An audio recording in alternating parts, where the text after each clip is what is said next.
We should do a boxing. We should do a boxing talk thing. We should just talk about boxing. Okay. There you do. Okay.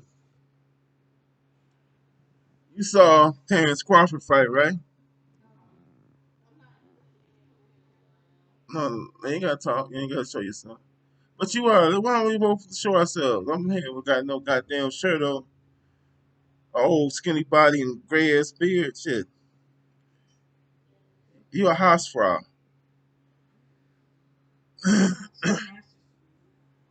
You're a house frog. This shit's mine. Shit, shit. Okay. You saw Crawford when he fought Porter. By the way, shout out to Porter. I'm from Cleveland, Ohio. You do it the way we all do it, bro. Rough and rowdy. You rumble like we all. That's how Cleveland fighters do it. Yeah. Well, you know.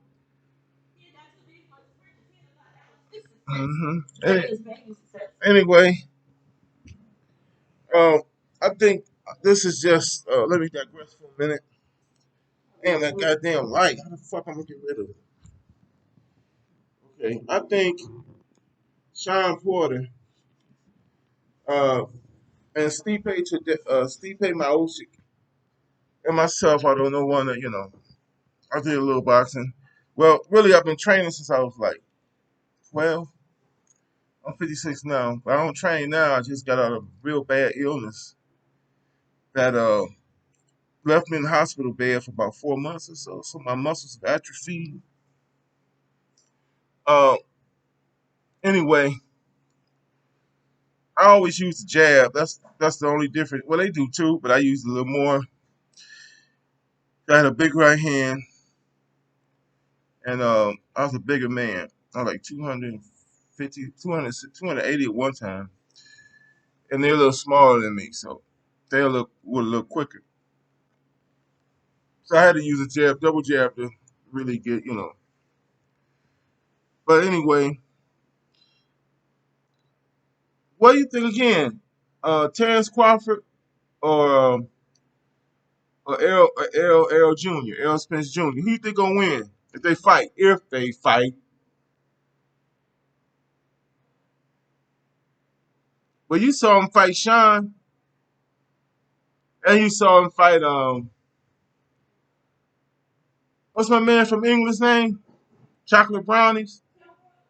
Kell Brook, but that was a Kell Brook that was a show of itself. And earlier Kell Brook, before he fought Golovkin, would have been tough. Been tough. And I don't know if my man would have beat him like that. Big and tough. Even damage from Golovkin, Errol Spence had to take a little bit of a whooping before he got to it. Oh, okay, thank you. This keto bread, y'all. I'm on the intermittent fasting keto diet. I used to have a huge stomach. Now it's still big, kind of, somewhat, but see, kind of get together. Okay. Um, I think Earl Spence would take it. Nah, why not? Come on, that's a real opinion.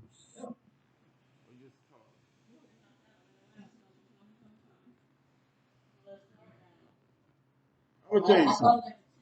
I'll tell you something. Earl Spence, I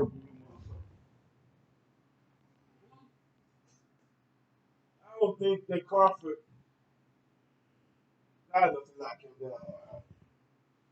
Now, Crawford fought Jose Benavides Jr. And people sleep on him. That boy can fight.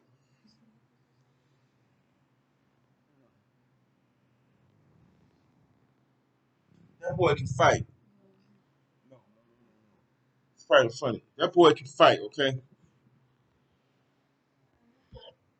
So even though he was really what was a junior welter coming up, but that boy can fight, okay? But he always fought kind of small welterweights. Okay. Damn, we don't you talking all that. Anyway, this is me in my home,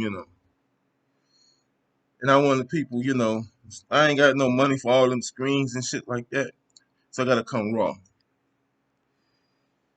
You think Crawford is 5'7", Spence is 5'9", Spence, uh, Mikey, no, not Mikey, yeah, yep, and Garcia, I can't remember his first name. Garcia said fighting Spence is like fighting a middleweight.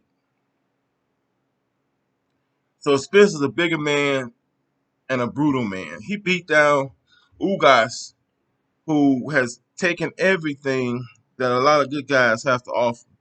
He's more, more. Sean Porter don't seem to me to have a big punch at welterweight. He had a bigger punch at junior welter. Um, eating on camera. What the fuck? I'm gonna do it anyway. Anyway,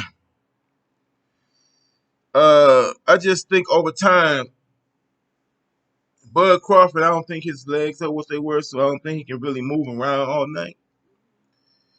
He throws, he pot shots, you know, little shots, Errol Spence is consistent. Consistency is the key. That's how the Roman Empire took over damn the whole world, most of the West, what we call today the Western world, and some of that North Africa, because of consistency and organization. That all you had. They fought the Celts and all these kind of the Germanic tribes, these big giant people with big old swords coming down and shit. And they had tight regimentation. Uh, they had this big old shield. I forgot what the name of it was. They had the gladius, which is a short sword for them times that's meant for stabbing. And other guys was coming down trying to hit them, and they put them shields up and blocked it and got in there and gutted them because the quickest way from one point to another is a straight line. And they conquered the fucking world with that shit. The gladiator sword. So I think that Errol Spence consistency will wear down Crawford. Normally Crawford will have somewhat of an advantage because he can switch from left to right. And he normally does his most damage when he switches to right to southpaw. Uh, he's a lefty too. Mm-hmm. No, and the way Earl Spence broke down Ugas, man, classic. So he's back to the form he had when he fought Kell Brook, and that's deadly. I mean, when none of these guys beat Leonard or Hearns or Hagler. No, I don't even know if they ran. But they'll beat each other.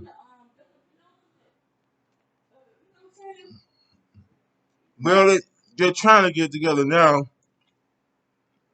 but I think um, Crawford is under that ban, but he's an American citizen, so I don't know if he can travel from state to state. But he's under that ban with that. I'm probably gonna say it wrong. Canahan, whatever his name is, the big monster in Ireland. Yeah, I didn't know that they had that deep. No, Canahan or whatever the fuck's the hand. I'll let you know. I didn't know that shit was that deep. This guy is a worldwide fucking player.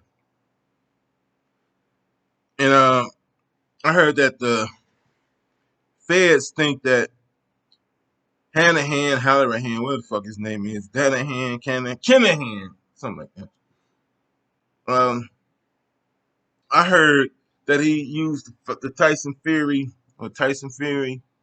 um, Deontay Wilder 2 fight as a means to do illegal business over here in the United States,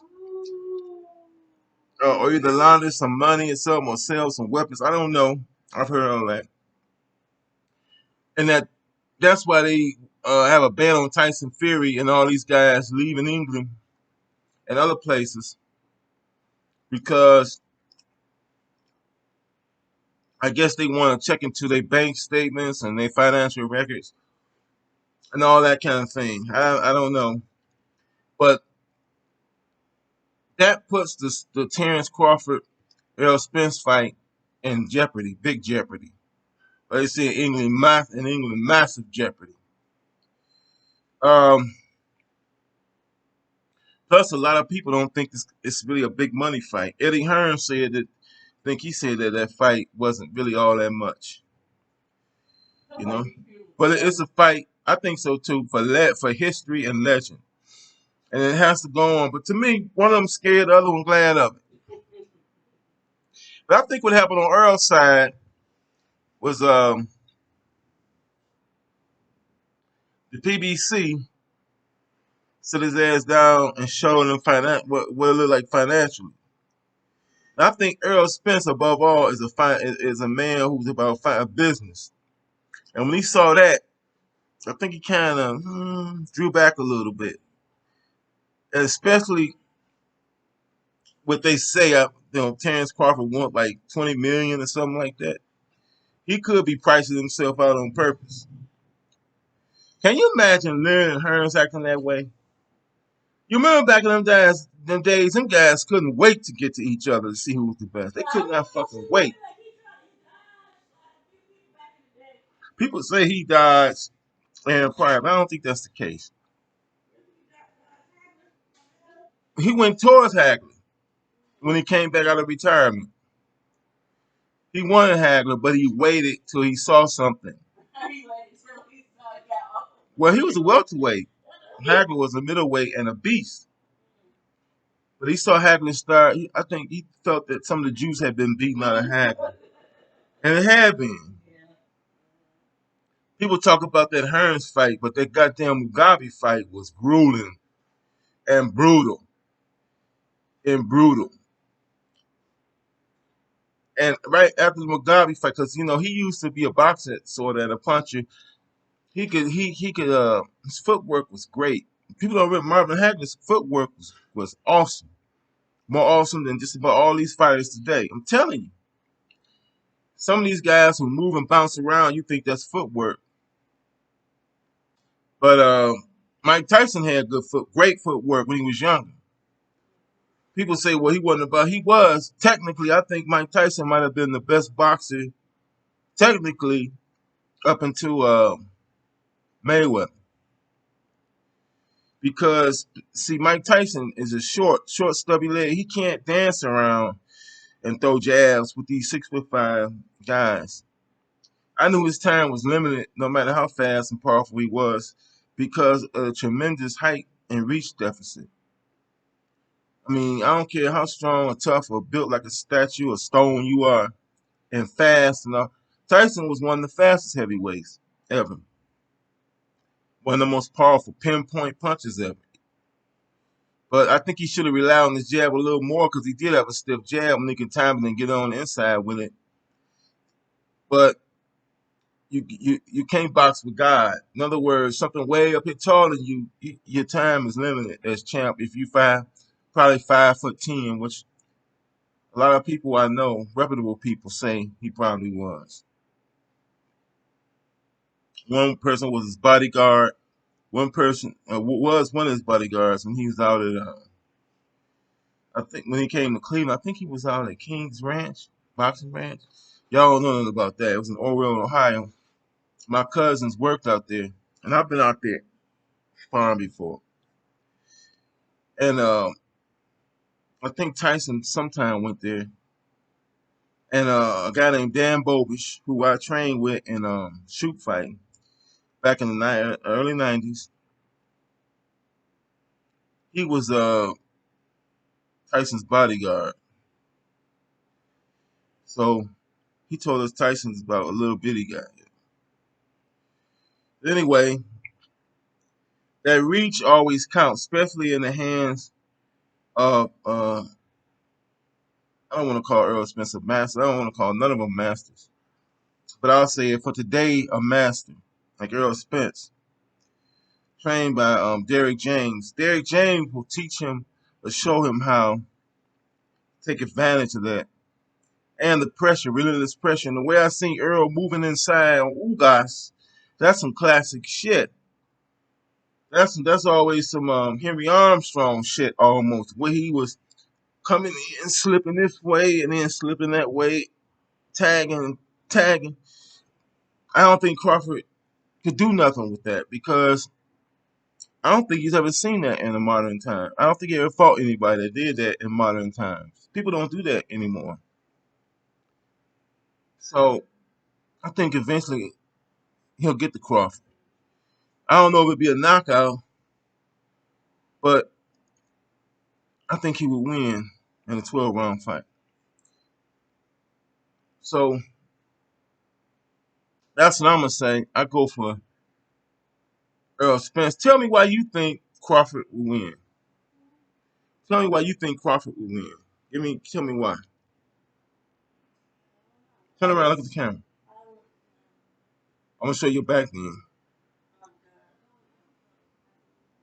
All right. So why?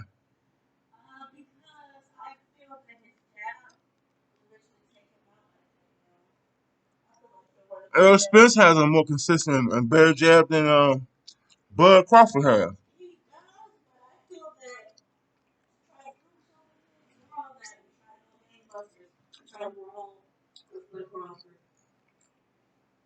I don't think Bud Crawford can brawl with Spence. Everybody says that. Everybody has Crawford winning the fight. I think that's the main reason.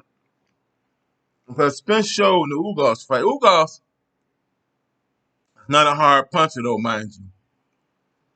And they say that he stunned Earl maybe a tiny bit, but Earl was responding to his mouthpiece being knocked out. He does that sometimes, and he got caught. And if that should have knocked him out, but Ugas is not, or knocked him down, or staggered him more. But Ugas is not that hard of a puncher. So, but Ugas is tough. He beat Sean Porter. No, Sean Porter beat him. But a lot of people think Ugas won that fight. Now, Crawford could come with some uppercuts, but you know, Errol Spence is very too experienced to get caught with a whole lot of those. He may get caught with some.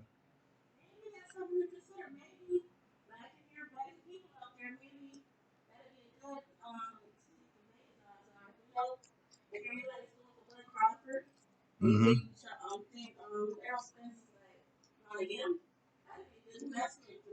I think Vegas already has odds on Crawford to win. Hmm.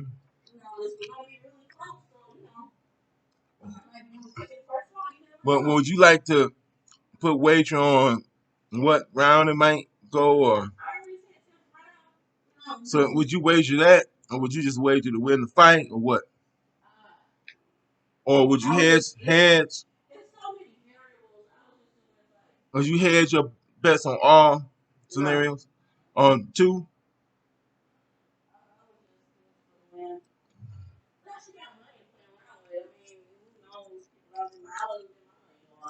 Hmm.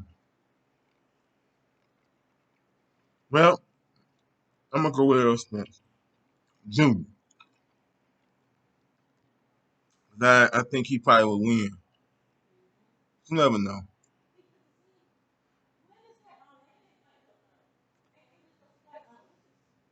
In August. Hmm. Hmm. I don't know. Anyway, before we go, I'm gonna put up my top 10. Now I've heard pound for pound. I don't know if Black Fight Fan already did his thing on Instagram. I don't know how to fuck with that. Where if you want to respond to him, you gotta show him on video your top 10. I can't show you by speaking. A lot of people I know don't want to do this because they say heavyweights and us will be in the top 10 pound for pound. That's for little guys saying pound for pound they better than this. Maybe they better. That's like pound for pound who's number one. Like I know you're a big guy, you'll beat all the small guys, but pound for pound, there's some better guys than you.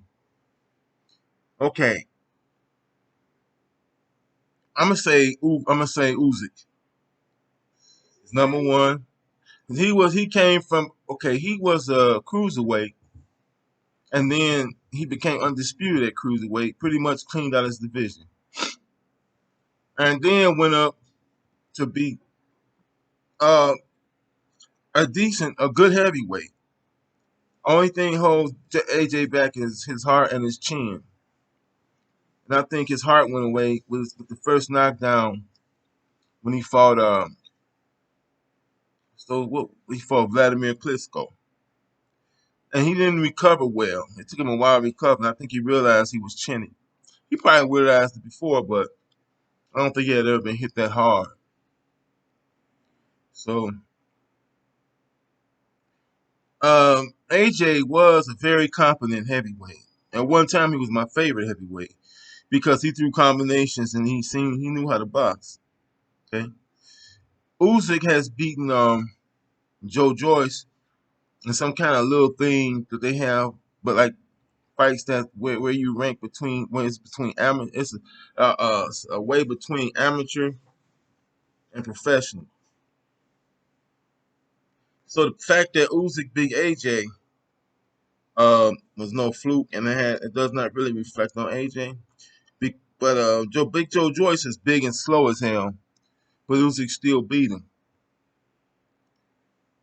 because he had a better jab and just better boxing, better ring IQ. Usyk is a newbie. I mean not Usyk. Joyce is a newbie. Started fighting at 22. But I heard Joshua knocked him out or down in the amateurs or something. I'm not sure. Sparring or amateurs or something. Huh? Oh, my number two? Uh, Monster in anyway. Nah, the fake. My number two is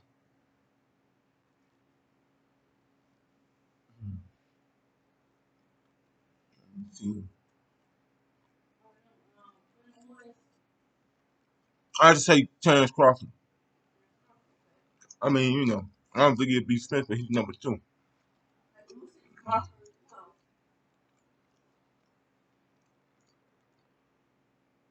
Canelo. Because Canelo, his Achilles heels are tall, fluent boxers that he can't really hit. No. Because Canelo was trying to move up. And that's trouble when you move up, especially he was trying to, I don't know. I guess he was trying to make history or something, but I knew that was the same danger zone. He moving up to light heavyweight. This guy is a natural light heavyweight and probably could be a cruiserweight. And he had boxing skills. And his chin ain't weak. And Canelo is flat footed, even though he has fast hands. And he barely got away with fighting this white boy name he beat last. They could really box really good. Married to a black chick. Or the mixed looking chick.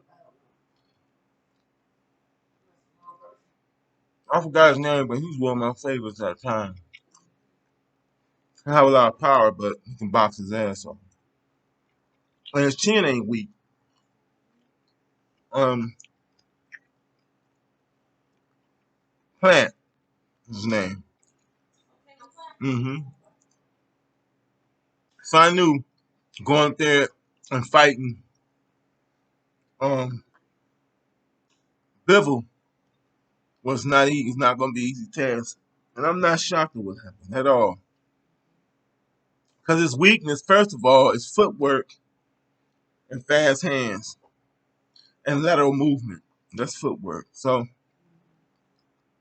and a tremendous height and reach advantage. That was whoever put that fight together and talked to Whisper Canal's ear. I fire him immediately. Or maybe he just a hard head and wanted somebody told him to do it. They did anyway. But I knew, didn't know, because I'm not that familiar with Uzi. But I mean with Bibble. But I knew he was a quality champion because I think he had a decision, Joe Smith. So I thought he would do better against better BL than Bivol. Although he probably get knocked out, but Canelo doesn't have a good chance. So all the accomplishments Canelo has done and put in the ring, he's number 3 still. Um, number 4.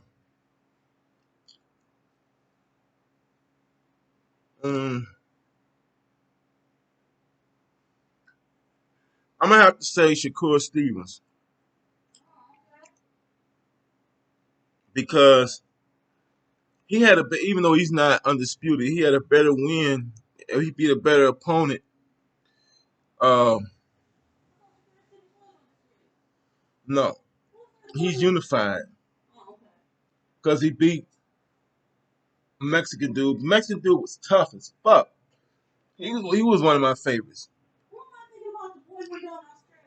He's number 5. Um,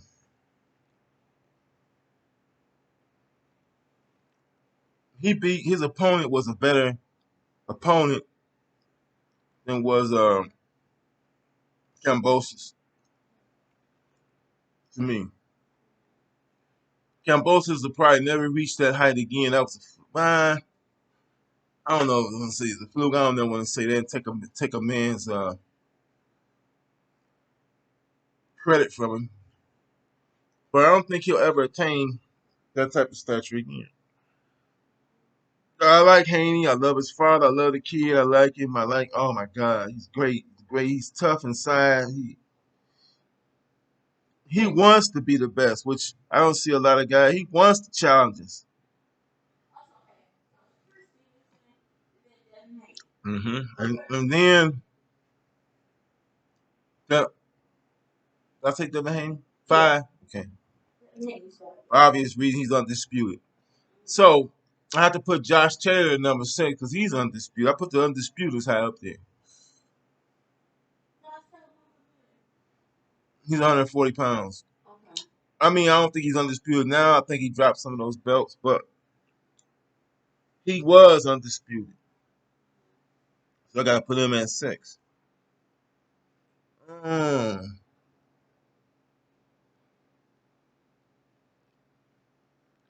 Monster hasn't really, I don't know if he's beaten anybody great. I think he has. I'm going to put Monster number 6. Oh, I forgot about that. Errol Spence. Who did I put? Okay. Yeah, okay, I'm going to put Errol Spence before Josh Taylor. Number 6. Then Josh Taylor. Josh Taylor's number 7. Oh, shit. Hold the phone. I got to start over again. That last fight that Big Charlo had convinced me.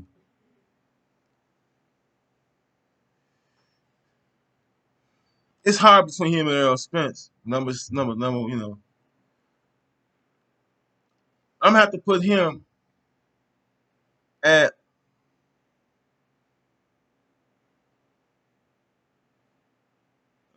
maybe above Devin Haney. All right. Mm-hmm. Mm-hmm. Well, it's more. It's more than just he. At 140 pounds, you know, he was undisputed and he's one of the best fighters pound for pound. pound for pound.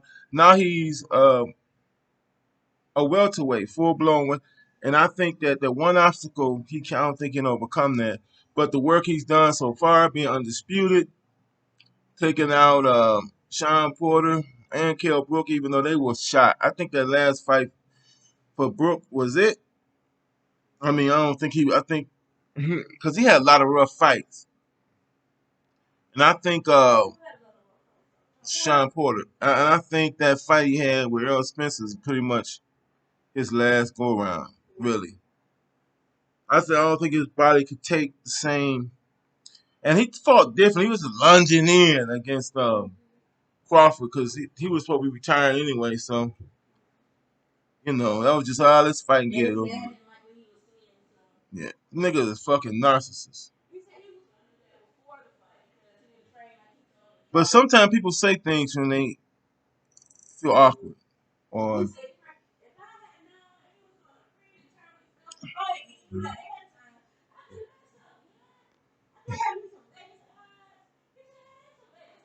he probably did.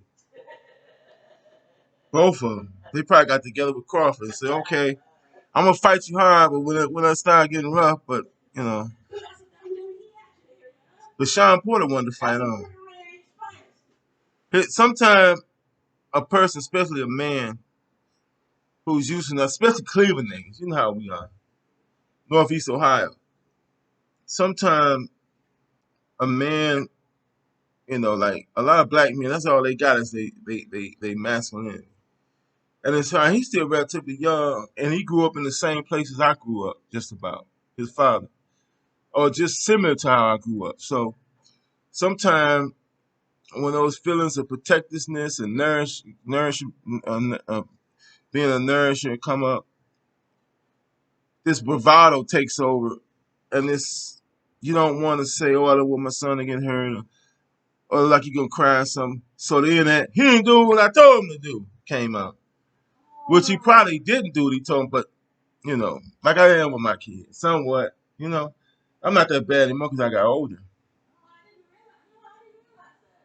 Yeah. See, his father, I think he's younger than me. Hmm. Just like women say boys cry, when people say, well, that's not really analyzing me. I never cried. I mean, it wasn't because somebody told me not to. It's just that I grew up in the places I grew up at. You couldn't be. I mean, sometimes inside when I was in fights, I was in a fight with niggas so deep he tried to push my eyes in the back of my head. He had me on the ground, and somehow I got up, and I just kept punching until all he could do was just stand there, and his arms fell by his side. And then one of the Bowie brothers, well, a respected brother, stopped it for his sake because he was getting ready. But I was so tired. I'm glad he's still like Ali Frazier. Man, this nigga fought so deep, you could smell his scent on me, and I'm quite sure mine was on him. We all have like that. Ain't talking we stinking though. We probably did though, fighting out there in the heat. But I don't think so. It's just we all got a certain scent. Cologne. I put on. I used to use Old Spice and used to use Brute. But yeah, I'm aggressive. I know it smell. Oh, here come that Brute nigga. But no, Old Spice. I forgot which one we use. But anyway, let's get back. Okay, I put Charlo up there now. Charlo's up there. He's like number 4. The big Charlo, 154. I'm gonna have to put him right after. He might be number 3 now. Who had 3? He's at 3 because that 154 pounds is a motherfucker, man. Number 1,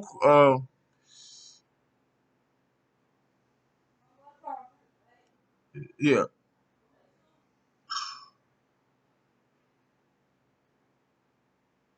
no, he ain't one. Usyk, Alexander Usyk. Number 2, Bud Crawford. Number 3,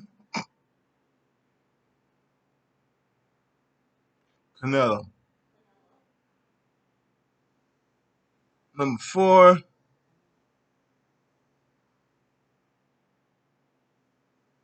Mello.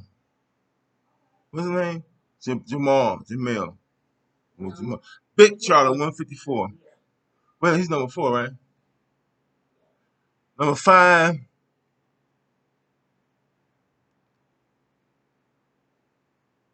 I'm gonna say Shakur because the person he beat, well,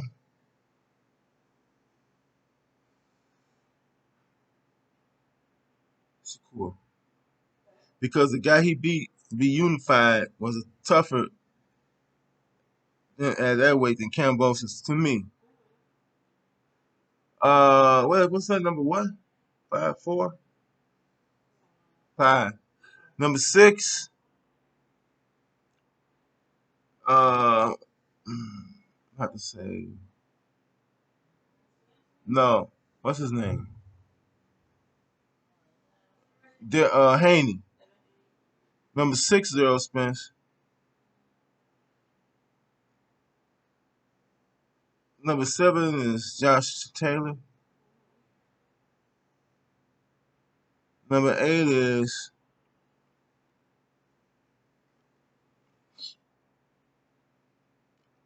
mm, okay, Monster Inoue. He's number 8.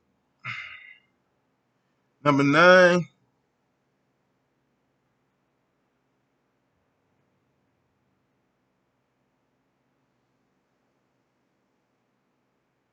should I put female boxers with this?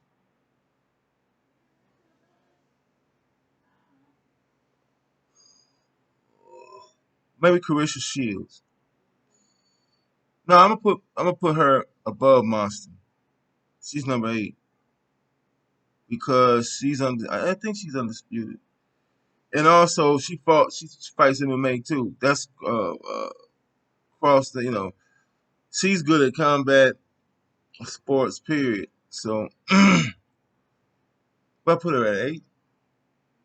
Okay. Number 9, um, Monster in a way. Number 10, now, did I mention Josh Taylor? Number 10, Tank. Yeah, I'll give it Tank. Okay, y'all. I went a little bit over. I hope this video was appreciated. Peace.